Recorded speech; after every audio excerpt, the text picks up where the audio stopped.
Ciao a tutti ragazzi, benvenuti nella nuova Mega Factory di Trident. Cosa dire? Lo step è stato esagerato. Oggi vi porterò a scoprire tutti i segreti perché ci sono tutte le macchine di ogni categoria qui dietro di noi. Parleremo anche di costi. A un pilota che esce dai kart e vuole arrivare fino alla Formula 1, qual è il budget che deve avere? Anche perché a oggi Trident è strutturata per portare un ragazzo dall'uscita dei kart appunto fino ad arrivare al grande sogno Formula 1. Quindi Formula Alpine, Formula 3, Formula 2 e se la vincerete Formula 1.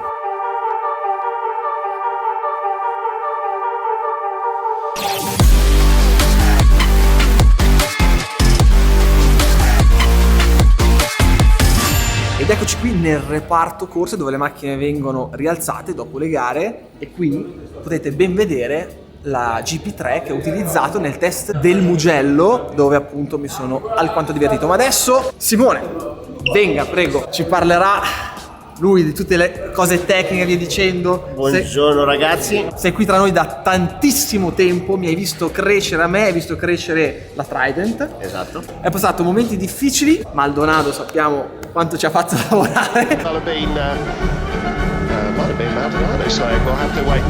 E momenti più belli che adesso diciamo sta prendendo tutto e siamo belli sul pezzo, direi, no? Esatto. Guardiamo un attimino le auto e spieghiamo a chi ci sta guardando che roba belline abbiamo intorno. Abbiamo finalmente fatto l'officina nuova. Qua come potete vedere abbiamo fatto tutto il reparto vetture, partendo dalla GP3 Test, che è quella che ogni tanto guida anche Luca. Ogni tanto. Ogni tanto. Quando mi è permesso dopo qualche anno, però va bene. Quindi questa macchina già la conoscete, è una GP3 modificata un po' da noi. Poi invece passiamo alla nuova categoria che abbiamo acquistato quest'anno, nuovo investimento, che è la Formula Alpine. E abbiamo per ora 3 vetture, anche se in futuro vogliamo prendere la quarta vettura e far con una ragazza. Ah però, quindi, parentesi, cavalli peso per Formula Alpine. Di questa macchina si parla di un 1600 di cilindrata con un turbo, quindi un motore turbo, si parla di 270 cavalli con un peso di 610 kg, 615 kg. E questa è la categoria, diciamo, di ingresso appena dopo i kart. Esatto, la più piccola, esatto. È l'inizio della filiera per arrivare fino alla Formula 1. Esatto. Quindi Formula Alpine, Formula 3, Formula 2. Il nostro intento appunto è crescere i piloti fino ad arrivare a Formula 2, poi se sono bravi passano di là. Appunto mi chiedevate, ma che differenza c'è tra la GP3 e la Formula 3? Adesso vi facciamo vedere. Questa è la Formula 3. Abbiamo 3 vetture Formula 3, sono quelle che l'anno scorso ci hanno regalato il campionato. Più soddisfazioni insomma. Assolutamente sì. Campionato team. Esatto, campionato team. Quest'anno siamo lì, insomma, con a un punto dalla vetta, quindi il campionato è lungo, ma assolutamente sì. Questa macchina qua è una macchina che ha 400 cavalli più o meno all'incirca e ha un peso di 650 kg. Questo qua è un aspirato, un 3400 di cilindrata. Che quindi, se non sbaglio, è lo stesso motore della Formula 2 senza il turbo. Senza il turbo, esatto. Ok. Infatti la Formula 2 che l'abbiamo lì di fianco. Questa vettura si avvicina molto già alla Formula 1, che infatti prepara i piloti veramente per andare in Formula 1 per un discorso anche di gomme, che abbiamo 2 compound di gomme, stessi abbiamo cerchi. gli stessi cerchi 18 pollici, anzi la Formula 2 è quella che ha sviluppato i cerchi da 18 per fare l'anno precedente. Esatto. Qua come potete vedere montiamo già dei dischi in carbonio, ok? Abbiamo frizione in carbonio, tutta la vettura tranne le sospensioni è in carbonio. Qua si parla di infatti quindi un 3400 turbo, si aggira intorno ai 670 cavalli per un peso di 715 kg. Siamo quasi 1 a 1, quindi sì, più o meno sì. No, più che altro è una roba impressionante, ovviamente l'aerodinamica che mi sembra, cioè, è molto più sviluppata rispetto certo, a un Formula 3. Il Formula 3 è un po' più ignorante, qua già ci si inizia ad avvicinare alle prestazioni del Formula 1 che insomma bisogna prepararli sti piloti, no? Assolutamente sì. Qui passiamo dalla parte magazzino, chiamiamolo magazzino. Questo qua è un reparto Formula 2 per i retrotreni, come potete vedere questo è il retrotreno Formula 2, quindi i ragazzi qua fanno rapporti, differenziale, tutto quello che riguarda il retrotreno con le coppie coniche, anche tutto il reparto idraulico. Questo è un ottimo piano in acciaio che non sembra perché abbiamo fatto una buca con cemento rinforzato per far sì che questo piano non si sposti mai perché è in bolla perfettamente. Qua sopra facciamo sia il setup delle macchine, quindi gli assetti, che gli ingegneri, come se potete vedere o se avete visto dalle immagini, ci sono dei fori dove noi possiamo mettere dei bulloni per poter fare delle prove di torsione sia a livello di telaio di scocca sia per quanto riguarda anche il retrotreno. quindi è un qualcosa che è veramente utile per Prima di andare, assettare ok. il meglio la vettura e capire anche negli anni se per caso la scocca ha cominciato a cedere. Chiaro. Abbiamo qualche Avete tutti i altra- parametri. Esatto, E prima di esatto. andare in pista, se non sbaglio, ovviamente si possono fare dei test anche con il simulatore, Esatto. con i carichi di ala e via dicendo, per arrivare lì in pista già con rapporto più o meno definito, Certo. e anche con i carichi più o meno definiti, in modo che ormai lì non si sa bene la Esatto, situazione. esatto. Quindi Tutto cioè, quello che facciamo qua, che studiamo qua, viene poi riportato sul simulatore è provato. e provato. Esatto. Adesso ve lo facciamo vedere. Qui dentro c'è il simulatore dove i ragazzi si allenano per le future gare e adesso stanno facendo un briefing esattamente qui dietro di me e potete sentire tutto quello che stanno dicendo. While you are braking on track, or you are using the white line and the beginning of the curve. How do you evaluate? On track. On track, exactly. Is another place we can be a bit more to the right in that place.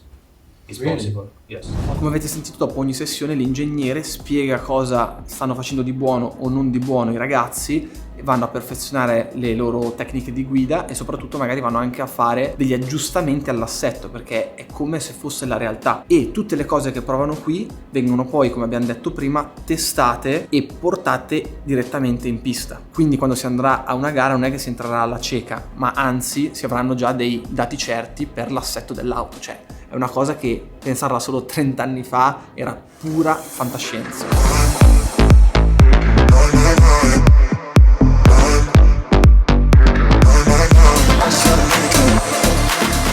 Qui dietro di me ci sono tutti gli uffici, tra cui quello del grande boss, che adesso andremo a intervistare e vi racconterà cosa serve per provare almeno ad arrivare nell'Olimpo della Formula 1. Usciti dai kart, quanto costa veramente fare Formula 4, Formula 3, Formula 2?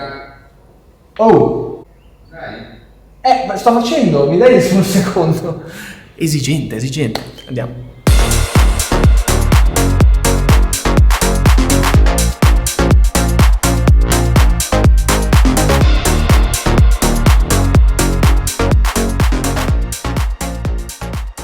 Dopo l'intervista che abbiamo fatto ed è stata molto apprezzata, direi, non so se ti ricordi, o sbaglio. Come no? Un anno fa. No, più di un anno fa, il tempo Più. corre purtroppo, il tempo corre. Andiamo un po' al sodo, insomma, perché la gente vuole sapere, vuole conoscere, perché ogni volta non viene spiegato bene cosa serve a un pilota, ovviamente oltre all'abilità, per arrivare a tentare la grande scalata alla Formula 1. Quindi escono dai kart, che già è una bella spesa, come ti ricordi, perché alla fine No.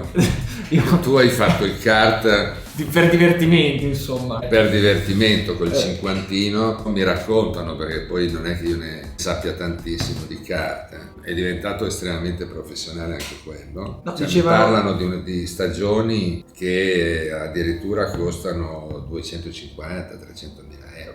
Come A una me sembra macchina. una cifra astronomica per il kart, per come l'ho conosciuto io, ma oggi l'esasperazione tecnologica è arrivata anche lì. Finito il kart hai Formula 4, Formula Regional, Formula 3, Formula 2. Tutti gli altri campionati che c'erano negli anni passati Tagliati. sono per una ragione o per l'altra finiti, anche in ragione dei punteggi che la FIA dà a questi campionati, diciamo, tra virgolette, ufficiali. Disclaimer, per chi non lo sapesse, per arrivare a correre in Formula 1 o nelle categorie appena sotto ci vogliono dei punteggi che si ottengono facendo risultati nelle categorie minori. Inferiori. Se no non puoi correre. Ma anche quando corri in Formula 3 hai punteggi per la Formula 1, perché poi il punteggio nella fantasia di tutti è quello che serve per avere la superlicenza di Formula 1.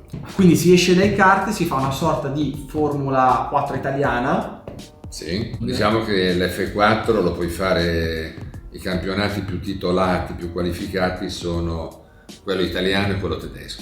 Io ti posso dire i costi per i team e mi dicono che in Formula 4, a seconda dei test che vai a fare, del numero di test, comunque sei attorno ai 300-350.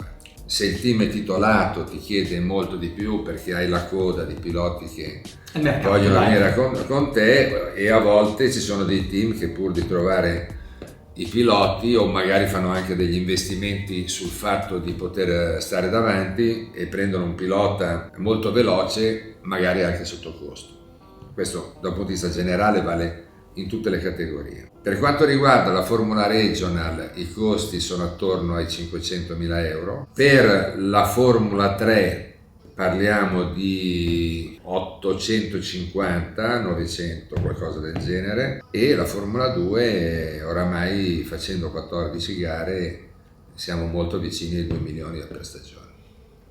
Per riuscire a fare questo sport la cosa più facile è avere la famiglia che ti permette di farlo. Però è anche vero che ci sono dei piloti che riescono a sopperire alla mancanza di risorse o perché riescono a trovare degli sponsor, però devo dire che la situazione è molto diversa in Italia rispetto ad altri paesi. Sud America, Asia, Hai lo il Stato fatto che ti spinge. di avere un pilota che corre in Formula 3 vuol dire avere il paese che ti supporta, che ti viene dietro. Noi oggi abbiamo Maloney in Formula 3 e Maloney è un pilota delle Barbados. Se un pilota delle Barbados faccia la pole, io mi immagino Festa nazionale Barbados, che tutte le isole delle Barbados fossero davanti alla televisione domenica scorsa a Imola. Ed è chiaro che c'è una mobilitazione generale per permetterti di correre, ma adesso al di là dell'esempio delle Barbados, che è uno stato evidentemente molto piccolo, il Messico, quando sono tornati ad avere un pilota in Formula 1, che il primo che negli ultimi anni mi pare fosse Gutierrez, quando l'hanno annunciato, anche Perez adesso, e poi adesso c'è anche Perez ovviamente, ma loro sono supportati da questa azienda telefonica, poi è anche l'azienda telefonica di quasi tutti i paesi in Sud America, Telmex NDR, che hanno fatto una specie di fondazione e i piloti più meritevoli sono supportati da questa fondazione legata al motorsport. Per cui diciamo che soprattutto nei paesi esteri non è necessario al 100% avere il papà miliardario. Ci sono quelli che si espongono in prima persona, magari hanno un bravo manager, riescono a fare comunicazione e riescono a sopperire, ma è un lavoro, non basta andare forte. Sotto un certo punto di vista è anche formativo, no? Perché questo vuol dire che già a 16-17 anni devi essere capace di presentarti a qualcuno, spiegargli qual è il tuo sogno e chiedere di essere supportato. Cosa che è facile a dirsi ma un po' più complicato già avere un appuntamento con dei personaggi di questo tipo. E lo so bene. In Italia invece è molto più difficile perché prima di tutto noi abbiamo una tradizione automobilistica che dura dai tempi di Fangio, per cui avere un pilota in Formula 1 ovviamente fa piacere, ma ci sono stati degli anni che noi ne avevamo 10-12 piloti in Formula 1, per cui basta, non è un avvenimento, no? Per cui il supporto motivazionale che può arrivare da un'azienda o comunque dall'ambiente, pensare che lo Stato italiano supporti qualcuno per correre in automobile. Ci sarebbero le manifestazioni in piazza per quelli che dicono: come vi permettete di supportare? Insomma, non è che adesso non voglio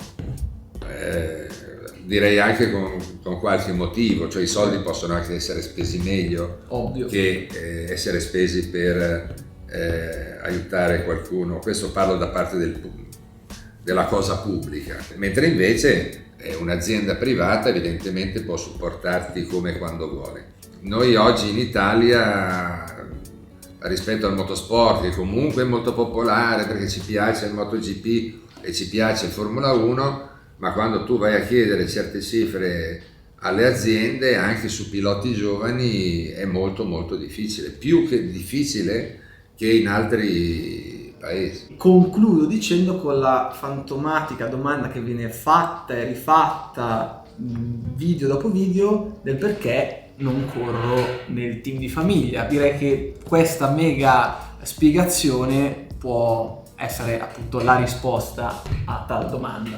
Ma non è solo questo, Esatto. perché se avessi voluto fare la carriera avresti dovuto cominciare a 16 anni, anzi a 14 con i kart. Esatto. Fortunatamente tu sei passato alle due ruote e poi il discorso sarebbe Ma perché, troppo ma perché avevo già capito che non c'era trippa per gatti, perché già con i kart la situazione era quella, entrare nei Formula eravamo già Guarda, così noi riapriamo delle ferite ancora, apertissime. provando a parlare seriamente 30 secondi. Vedere questi ragazzi che arrivano in Italia dal Giappone, ma anche qui da noi, e sapere che se tutto va bene, 1 su 100, ma 1 su 100 di quelli bravi, non di quelli, È il fenomeno. riesce a coronare il suo, chiamiamolo sogno, è una percentuale molto bassa, perché per uno che riesce poi ce ne sono 99 che hanno poi bisogno dello psicanalista per affrontare la vita, per cui ci sono su tutte le cose i pro e i contro, e io non ero così sicuro, pur con tutta la mia passione per l'automobilismo, a parte che poi 15 anni fa non avevamo Trident Motorsport così organizzato come oggi. Che lì ci sarebbe da aprire un altro argomento, cioè un altro capitolo enorme, però va bene. Cioè, sembra facile, no? No, Prendi un bravo meccanico, un bravo ingegnere e vinci, non è mica vero. Per capire Non è bisogna mica sbagliare, vero. insomma, quindi Perché per vincere devi formare il gruppo, avere la squadra, avere delle motivazioni da parte di tutti. Questo non è solo un lavoro, tutti quelli che sono qui dentro lavorano ovviamente e giustamente per quello che è la parte economica, ma se non lavori con passione è meglio che cambi mestiere, che vai a fare qualcosa di più tranquillo. Bene, direi che questo viaggio all'interno della realtà di Trident Motorsport è finito. Spero che vi sia piaciuto, soprattutto se avete altre domande e se avete altre curiosità fatemelo sapere qui sotto nei commenti, anche perché da parlare, storia eccetera ce n'è una valanga. Oggi qui abbiamo cercato di fare un riassunto del mega riassunto. Quindi ragazzi, come al solito, gas e ci vediamo al prossimo video.